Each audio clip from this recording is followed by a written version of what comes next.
এটা বার করার জন্য আমরা কি করব, আমরা এখানে দেখব যে সবকটাই যে সংখ্যাগুলো আছে সেগুলো কম বেশি সবকটাই 11 দ্বারা বিভাজ্য, সবকটাই। যে 33, 11, 3 11 33, 11 1 11, 11 দুগুণে 22। তাহলে এবার আমরা কিভাবে বার করব ভাগ না করে? তাহলে আমরা দেখব এখানে কটা সংখ্যা আছে, 1 2 3 4, 1 2 3 4 5 6 7।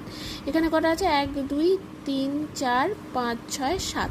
এখানে কটা আছে, 1 2 3 4 5 6 7 8। বলে দিই যে এখানে যেই সংখ্যাগুলো কাউন্ট করে যেগুলো বিজোড় বেরোবে, যেমন ধরো এটা 7 বেরোলো, 2 3 4, এটা 7 বেরোলো, এটা কত বেরোলো, 1 2 3 4 5 6, 1 2 3 4 5 6 7, এটাও 7 বেরোলো, কিন্তু এটা 8 বেরোলো।